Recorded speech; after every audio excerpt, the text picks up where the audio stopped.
Hello दोस्तों, आपका स्वागत है स्कॉलर एलाइट में। आज हम इस वीडियो में आप लोगों की डिमांड पे ये वीडियो मैं लाया हूँ। बहुत डिमांड थी कि सर हिंदी ग्रामर का वीडियो बताइए, तो मैंने ये स्टार्ट किया है हिंदी लैंग्वेज का सीरीज़। इसमें करीबन मैं 10 वीडियो लाने की कोशिश करूँगा, पूरी हिंदी कवर करने की कोशिश करूँगा डिटेल्ड पार्ट में। जैसे कि डिटेल्ड मैंने एमपी के जीके वगैरह बताए हैं, उसी टाइप से हिंदी को डिटेल आपको चैप्टर वाइज मैं कोशिश करूंगा ख़त्म करने की। जो आईएमपी फैक्ट्स रहेंगे वो मैं बताऊंगा इस वीडियो में। तो आज जो हम देखेंगे वो देखेंगे हिंदी भाषा का विकास। जो हिंदी भाषा है अपनी, उसका कैसे विकास हुआ, कैसे उसका वर्गीकरण हुआ, उसके मेन फैक्ट्स क्या हैं कि हिंदी कैसे बनी, कहाँ से आई। तो ये सब फैक्ट देखेंगे जो कि मेनली पेपर में पूछे जा रहे हैं आजकल, मेनली व्यापम के एग्ज़ाम में। और अभी जो पीएससी का एग्ज़ाम होगा उसमें भी सी सेट में करीबन 10 से 15 क्वेश्चन हिंदी के आते हैं। तो पीएससी में तो उसकी वैल्यू नहीं रहेगी, पीएससी प्री में, लेकिन जिन्होंने उसके साथ में वन विभाग, फॉरेस्ट विभाग का जो एग्ज़ाम होना है, साथ में एक ही पेपर रहेगा, तो उसमें सी सेट के नंबर भी जुड़ेंगे, तो उसमें वो 20 नंबर बहुत ही मायने रखेंगे। ठीक है, तो मैं इसको कवर करने की कोशिश करूंगा। तो आज ये हमारा पहला पार्ट रहेगा जिसमें हम हिंदी का विकास डिस्कस करने जा रहे हैं। हिंदी भाषा का विकास कैसे क्या हुआ, पहले क्या बोलते थे, अभी क्या बोलते हैं, आधुनिक भाषा कैसी थी, ये सब आज हम इस वीडियो में डिस्कस करने जा रहे हैं। चलिए, तो यहाँ पे मैं स्टार्ट करता हूँ हिंदी भाषा का विकास। ठीक है, चलिए तो देखते हैं। सबसे पहले इसका हम वर्गीकरण देखेंगे। क्या देखेंगे? वर्गीकरण देखने जा रहे हैं हम हिंदी भाषा का आज इस पार्ट में। अभी स्टार्ट करते हैं। तो सबसे पहले बात करते हैं, तो हिंदी जो है विश्व की लगभग 3000 भाषाओं में से एक है। मतलब टोटल लगभग जो टोटल अगर वर्ल्ड की बात करें, वर्ल्ड में 3000 भाषाएं हैं। ठीक है, 3000 भाषाएं हैं, उनमें से हिंदी जो है हमारी, ठीक है, हिंदी जो है हमारी वो क्या है, एक भाषा है उसमें से हिंदी। ठीक, हमारी जो राष्ट्रीय भाषा है। अगर हम इसकी बात करें पॉइंट हिसाब से, तो बात करते हैं तो आकृति या रूप के आधार पर आईएमपी क्वेश्चन हो जाएगा। ये अगर पूछ लेगा तो क्या हो जाएगा, आईएमपी क्वेश्चन। तो आकृति या रूप के आधार पर लिखते जाइएगा कॉपी में, आप लोग नोट करिएगा। ठीक है, आधार पर हिंदी जो है, हिंदी वियोगात्मक या विश्लिष्ट भाषा है। मोस्ट आईएमपी क्वेश्चन है, कई बार पीएससी तक में ये पूछा जा चुका है। ठीक है, तो कौन सी है? वियोगात्मक। ठीक है, कौन सी है? वियोगात्मक या, ठीक, वियोगात्मक या विश्लिष्ट भी बोलते हैं इसको। क्या बोलते हैं? विश्लिष्ट भी बोलते हैं। भाषा कहा जाता है।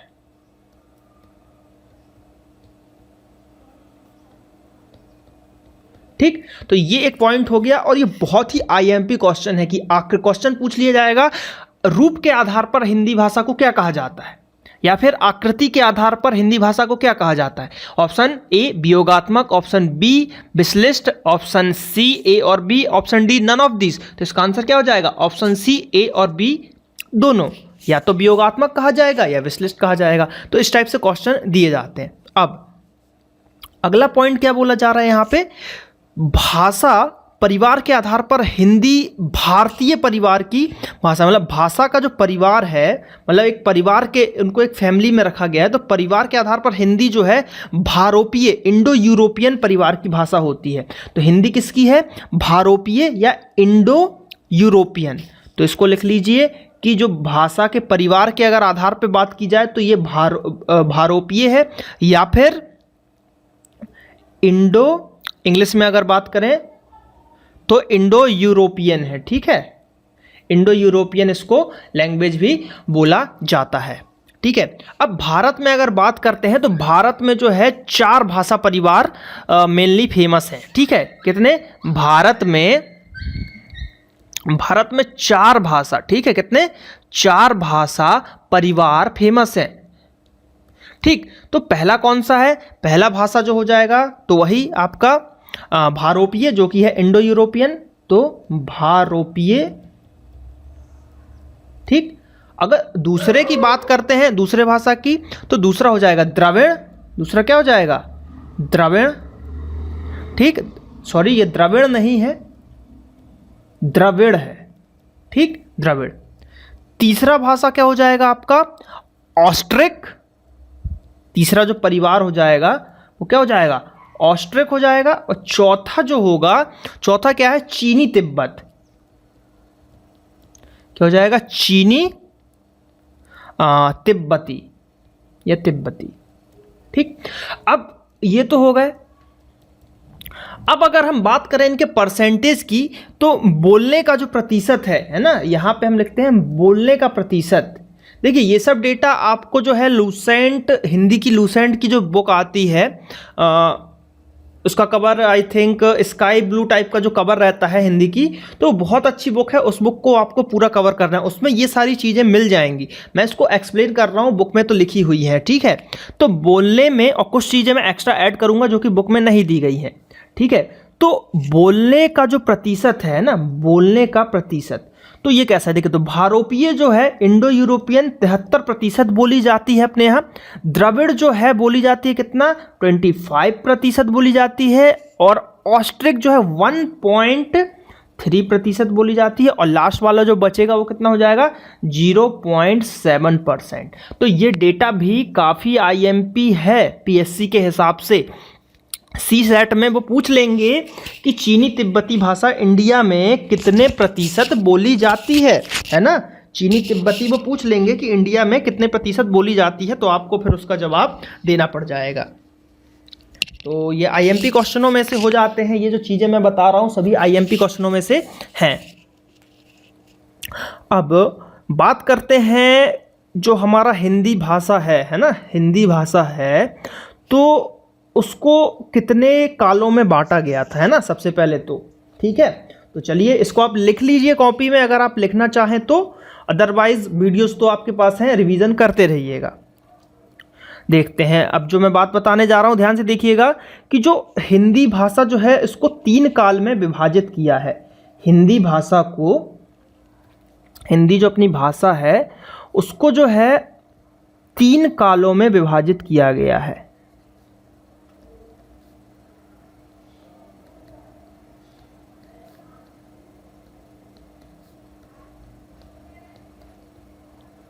ठीक, 3 कालों में विभाजित किया गया है। तो पहला क्या है? प्राचीन काल, यानी कि प्राचीन काल की हिंदी, है ना। तो पहला हो गया आपका प्राचीन काल, फर्स्ट। ठीक है, अब हम थोड़ा सा प्राचीन काल के बारे में डिटेल देख लेते हैं। प्राचीन काल जो है मेनली तो है 1100 ईस्वी से 1300 तक, 1300 ईस्वी तक। लेकिन कई बुकों में आपको 1100 से 1400 भी मिलेगा, जैसे कि लूसेंट में। लेकिन अगर आप अच्छी बुकों का रेफरेंस लेंगे, जैसे कि अगर आप MA की बुक्स उठाएंगे, उसमें हिंदी का जो लिटरेचर की बुक होती है उसमें उठाएंगे, तो आपको ये डेटा मिलेगा। तो आप इसको माने, इसको भी आप सही मान सकते हैं। मेन फैक्ट ये सही है, लेकिन अगर एग्जाम में आपको ये मिलता है तो ये भी सही माना जाएगा, है ना। तो आप दोनों डेट लगभग याद रखिए, 1300 से 1400 के बीच में। 13-14 भी आ सकता है, कंसीडर आप कर सकते हो। ठीक है, अब देखिए इस काल में जो है हिंदी का विकास हुआ था, ये प्राचीन काल हो गई हमारी हिंदी भाषा की। अब इस काल से रिलेटेड थोड़ी सी जानकारी ले लीजिए कि आखिर प्राचीन काल में होता क्या था। तो प्राचीन काल में अगर बात करें तो इस काल के प्रमुख कवि कौन से हैं? देखिए ये बुक में आपको नहीं मिलेगा, मिलेगा भी तो बहुत आपको रीड करना पड़ेगा। तो ये सार मैं बता रहा हूँ, तो आप लोग कॉपी में नोट करते जाइए। तो इस काल के जो प्रमुख कवि हैं आपके, है ना, इस काल के कौन जो प्रमुख कवि हैं वो कौन है?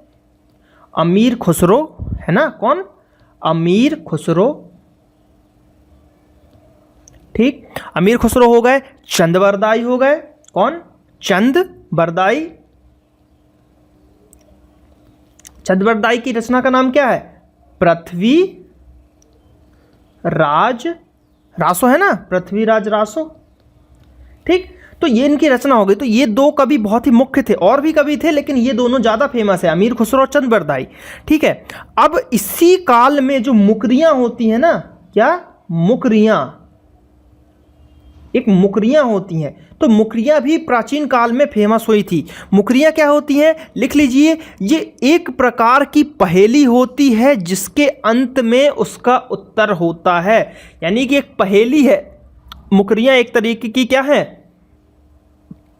पहेली हैं, पजल है, जिसके अंत में, ये बहुत इंपॉर्टेंट लाइन है कि जिसके अंत में उसका उत्तर होता है, आंसर होता है। ठीक है, क्या होता है अंत में, उसका उत्तर होता है, उसका आंसर होता है। तो ये था प्राचीन काल का। अब हम बात करते हैं सेकंड नंबर की। सेकंड नंबर पे क्या आ जाएगा हमारा, मध्यकाल आ जाएगा, मिडेवल आ जाएगा भाई। तो मध्यकाल अब कहां से चलेगा, मध्यकाल 1350, ठीक, 1350 से 1850 तक आपका मध्यकाल चलेगा। कुछ बुक में आपको क्या मिलेगा भाई, अब जैसे कि यहां बात करें 1400 पे खत्म हुआ है, तो ये 1400 से चलेगा आपका कहां तक, 1850 तक चलेगा या 1870 तक चलेगा। ठीक है, 1400 से 1850 या 1870 तक चलेगा। तो आप कोई भी डेट मान सकते हैं, मेरे लिए ये डेट ज़्यादा इंपॉर्टेंट है। ठीक है, अब देखिए मध्यकालीन की अगर बात करते हैं तो इस काल के प्रमुख कवि की अगर हम बात करें तो इस काल के प्रमुख कवि कौन कौन से हो जाएंगे, तो हो जाएंगे मलिक मोहम्मद जायसी। मलिक मोहम्मद जायसी लिखते जाइएगा, ये आपको बुक्स में नहीं मिलेंगी जल्दी। इनकी रचनाएं कौन सी है, पद्मावत, रचनाएं कौन सी है, पद्मावत, अखरावत, पद्मावत, अखरावत, आखिरी कलाम। ठीक, तो इस टाइप से इनकी कुछ ये रचनाएं हो जाएंगी। मलिक मोहम्मद थे ये पहले नंबर के। दूसरे हो जाएंगे हमारे कौन से, कबीर, कबीर हो जाएंगे। जैसा कि आप लोगों को पता है कि कबीरपंथी जनजाति कौन सी इसकी एमपी की, मध्य प्रदेश की कबीरपंथी जनजाति। तो मध्य प्रदेश की कबीरपंथी जनजाति जो है कौन सी है, पाणिक है ना। तो वो आपको याद रखना है, मैंने बताया हुआ है। तो जो अब कबीर है, कबीरदास को बोला जाता है वाणी का डिक्टेटर। वाणी का डिक्टेटर क्या बोला जाता है, वाणी का डिक्टेटर। तो ये क्वेश्चन आपसे पूछ लिया जाएगा, वाणी का डिक्टेटर किसे कहा जाता है, तो कबीर को कहा जाता है। याद रखिएगा, किसको कहा जाता है, कबीर को। और ये किसने बोला था वाणी का डिक्टेटर, तो ये बोला था हजारी प्रसाद द्विवेदी ने।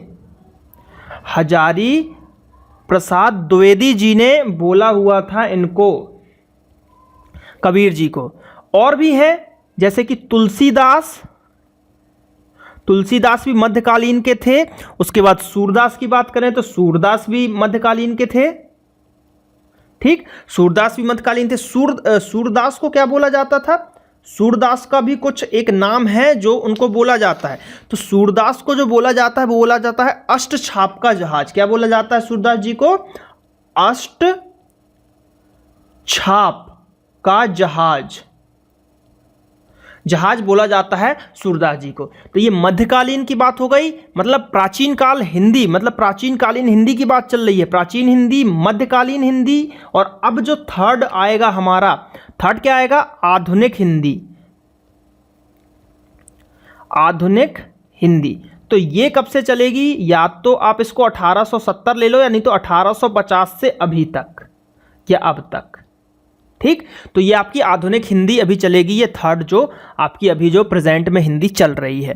ठीक है, तो अब आधुनिक हिंदी के बारे में थोड़ी सी जानकारी। तो आधुनिक हिंदी जो है 1870 से अभी तक है, तो इसको क्या बोला जाता है, इनको भारतेंदु युग भी बोला जाता है। आधुनिक हिंदी को क्या बोला जाता है, भारतेंदु युग भी बोला जाता है आपका आधुनिक काल की हिंदी को। तो ये मोस्ट आईएमपी क्वेश्चन है कि भारतेंदु युग किसको बोलते हैं, तो भारतेंदु युग मतलब आधुनिक हिंदी को भी बोला जाता है, 19वीं सदी को बोला जाता है। और इस समय हिंदी को भी ज़्यादा महत्वता नहीं दी गई थी, इंग्लिश पे ज़्यादा जोर दिया जाने लगा था, जिसके कारण, और तो ये सब थे आपके आधुनिक हिंदी की बात। ठीक है, अब आधुनिक हिंदी में ही खड़ी बोली का प्रचलन हुआ था, ये सब आधुनिक हिंदी में ही आए थे।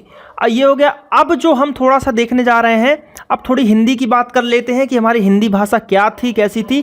तो हिंदी की अगर बात करते हैं तो हिंदी भाषा जो है, हिंदी भाषा की जननी है संस्कृत। लगभग सभी लैंग्वेजों की जननी संस्कृत को कहा जाता है। तो ये संस्कृत जो है हिंदी भाषा की जननी है आपकी।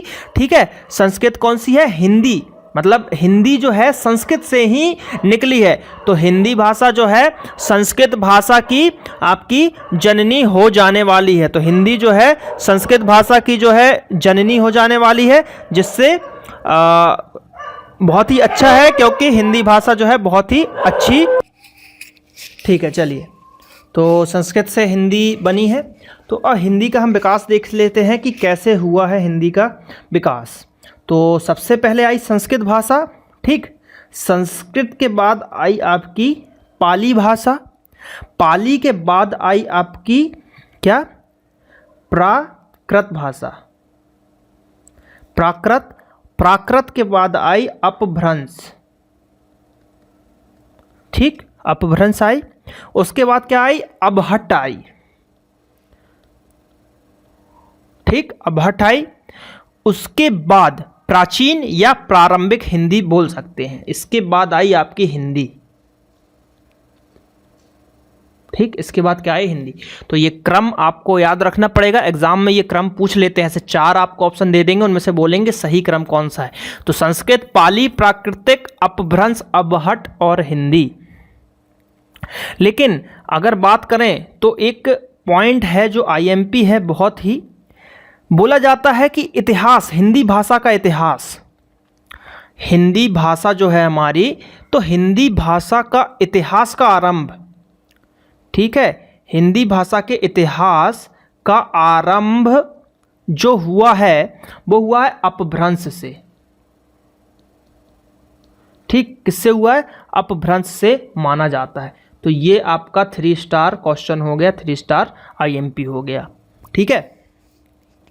तो अगर अपभ्रंश की बात कर ले, अब अपभ्रंश से हुआ है तो थोड़ी सी अपभ्रंश की हम बात कर लेते हैं। तो अपभ्रंश भाषा की अगर बात करें तो अपभ्रंश भाषा जो है 500 ईसी से लेकर 1000 तक रही। अपभ्रंश भाषा जो है वो 500 ईसी से लेके 1000 ईस्वी तक रही आपकी अपभ्रंश भाषा, ठीक है। इसको बोला जाता है कि जो इसमें जो साहित्य का आरंभ हुआ था वो 8वीं सदी से हुआ था। कब से हुआ था, 8वीं सदी से हुआ था।